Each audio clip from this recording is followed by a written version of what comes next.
Hi guys, welcome to another Divi video. This is Jamie from System22 and webdesignandtechtips.com. Well, today we're going to be using the Divi Image Hover Effect plugin, and you can create all kind of effects. I think there's over 250 these sort of image to hover effects that you can create. And right now, I think it looks like they've got a deal on that's reduced from 50 to 15 bucks, which is pretty cool. And today we're going to build something like this, sort of pixelated image to text. That's a nice little effect right there. So let's get started. Here's the one we're actually going to build today, or something like this. So first thing I'm going to do is enable the Visual Builder. And once loaded, I'm going to go to where I want to install my module, which is right here. I've got a section, a row with 2 columns. I'm going to put it in the second column here. Just click on the dark button. And once you've got it, this is the module. Once it's installed, the Divi Image Hover right here. Just left click on there. And it's going to prompt us firstly to put in or choose our hover effect. Well, I'd rather put in the content of the image first, then decide on the hover effect. But I do know what I'm going to use today, so I may as well do it while we're here. I'm going to use the advanced. And I'm going to use the pixelated effect down the bottom here.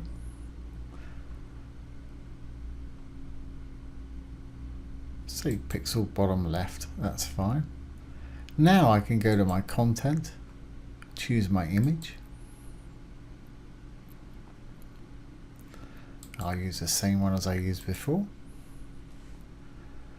Image alt text should be a description of what the image is itself. A lot of people use it for SEO and put in keywords and geolocation details, what have you. That's entirely up to you. But like I say, the real intent for it was for a description. Opacity of the image is the see-throughness, if you will. We want it fully visible, so I want it all the way up to 1. Now we can put in 3 lots for our title, 3 groups of words for our title. It can be more than 1 word.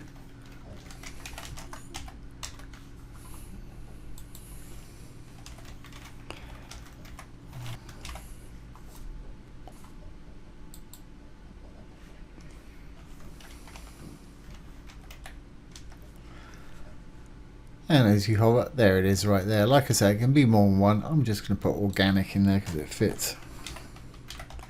But you can use multiple words with no problem at all. So there's the title right there.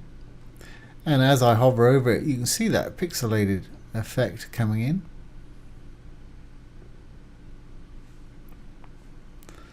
Move on down for the content. I'm just going to steal some text from one of these boxes below right here. And I'm going to put that in the content. This is just like any other WordPress text box. You can add media, you can link things, you can align things how you will. Well, that's good for me. Let's just roll back up. A little bit small, but we'll fix that in a moment. Rolling on down. If you'd like a button, put in what you'd like to put on your button here. Now you notice it doesn't show up until I put a URL in. So obviously the URL is where you want it to link to, perhaps your shop page or a vegetable blog or whatever it is. And you put your URL in here. I don't have one, so I'm just going to put a hashtag. Obviously if you're linking to somewhere on the same site, you want it to open in the same window. If you're linking to an external site, open it in a new tab. So that's great. Now they've just added this little button here for convenience, vertical align center. If you look at where everything is now, if I switch this on, we'll go back there and everything will be aligned in the center of our module. There it is right there, right in the middle.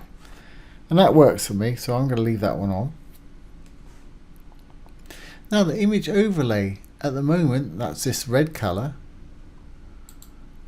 I want to change it to a little sort of dark overlay, but I want to be able to see some of the image through it.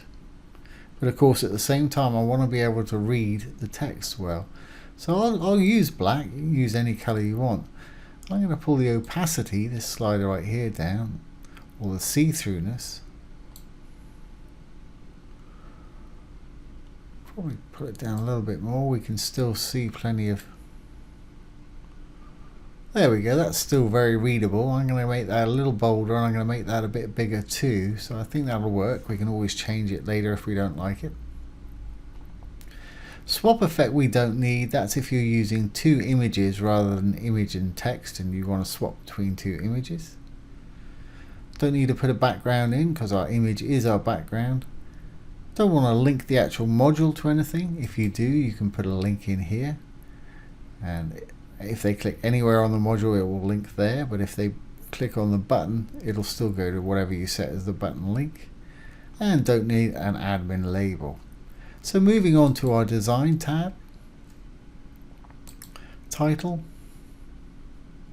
we're just going to make it a little bit bigger by bringing it up to semi-bold.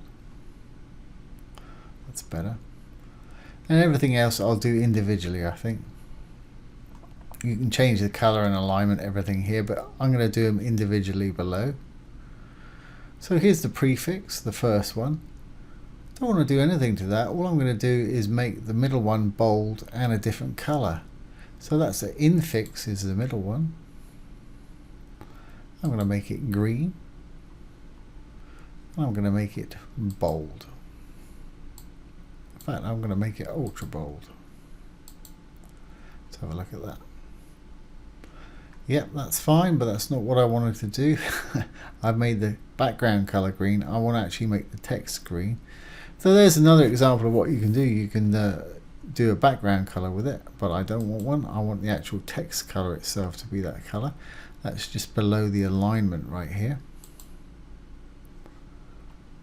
There we go. That's more like I was looking for. Great, fantastic. Well, let's move on down. Don't want to put any box shadow or anything on it.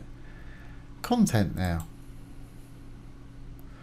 Well, I want to make our text a little bit bigger.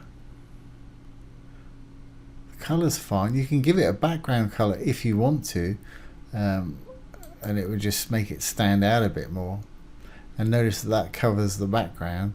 You could also make it see-through and get some nice effects doing things that way. But I don't want a background color today. So I'm just going to take that away. Now I do want to make the font semi-bold. I want to make it a bit bigger too. Text size. That'll be too big.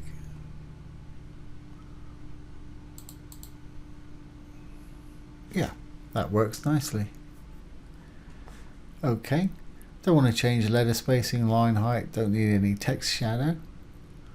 Image, I really don't want to do anything to the image. If you want to, you can make it rounded corners and give it a border, but I really don't want to do that with mine today.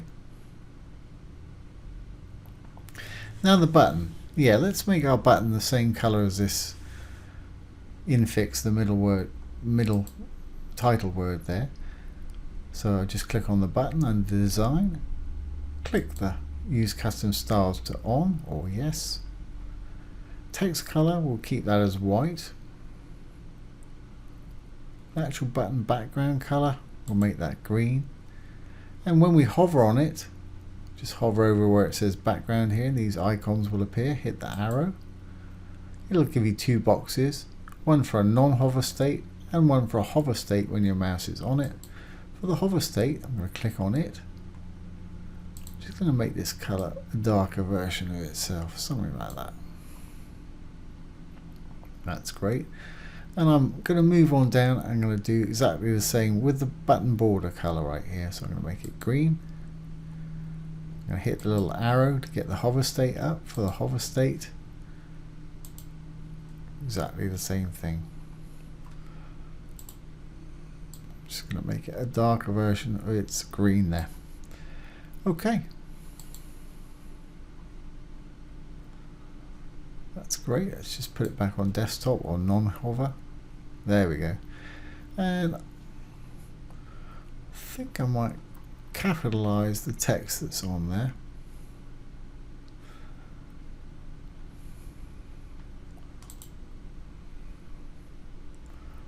There we go, perfect. And the only other thing I really want to do is I want to put a bit of space between the content right here, the text content, and the top, and a little bit of space between top of the button and the bottom of the content. Seeing as we're in the button, let's do that first. We can do that by going down. Now, I don't know if you noticed, but the buttons, when I roll over, it's got a little icon there. If you don't want that, just switch this to off. Or if you want to change the icon, you can just change it down below, and you've got all elegant themes icons to choose from down there. But I'm going to go ahead and turn mine off. Button alignment is perfect where it is. Obviously you can do it left, center, right. Okay, don't want any text shadow, but what I do want is a bit of space. Now we can use a bit of margin. I'll give it 30 pixels top. And however much I give it there at the top, it's still going to align all of our content in the middle here, which is a really nice feature. Yeah, that's going to work fine because I'll add a similar amount between these two. Now button padding, you might think, why didn't I use padding? If I put padding on this button, it'll make it taller or fatter. So if I put 50 on the top and the bottom, you'll see it becomes a lot taller, like a big button. But we don't want that. But if you do want to customize your button further, you can do easily. Okay, we're almost there. So just want to put a bit more space here. Don't want any custom borders. I do want some custom spacing though, and I want it on the text. I want it on the top of the text, and I'll put 30 there, the same as we put on the top of the button. We did use margin on the button. Perfect. And as you can see, it stayed central, which is great. I think we're good to go. Might just add a bit of box shadow because we've got some on the one to the left of it. Simply going to go down to box shadow, add that, save our changes, save our page changes, save draft or publish,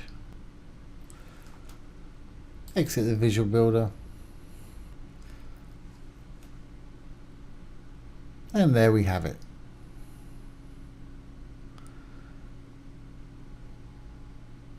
And that is a really nice little feature. If somebody's rolling down your site and their mouse goes over that, their eyeballs are going to be drawn to it pretty quickly. The only other thing I haven't mentioned, and I should have mentioned it in an earlier video too, if you want to slow down the time that that text is taking to appear there, at the moment it's taking, I'm guessing, 300 milliseconds purely because that's the default. Let's enable the visual builder quickly. And if we go into our module here, let's go to advanced and then transitions. Here's our transition duration. Well, the default's 300 milliseconds, which is pretty quick. It doesn't affect the pixelation effect, but it does affect how quickly that text fades in. So if I was to slow that down to say almost 2 seconds, that's going to fade in a lot slower. And let's give it ease in, ease out, save that, and we'll compare the two. Okay, here's the one we had originally. Look at the text and the button, they're almost instantly in. You know, you can just go, now let's try it with this one, and they're taking almost 2 seconds to come in there. So you can slow down the text fade in speed if you want to. That's actually quite nice. And because I've used ease in, ease out, it's sort of easing itself in and easing itself back out again. 2 seconds is pretty long though. So there you have it. How easy was that to do? And that's a lovely little effect. So I hope you've enjoyed that and found it useful. If you have, please ring the bell, give it a thumbs up, comment, share, and subscribe to our YouTube channel. Once again, this has been Jamie with System22 and webdesignandtechtips.com. Thanks for watching. Have a great day.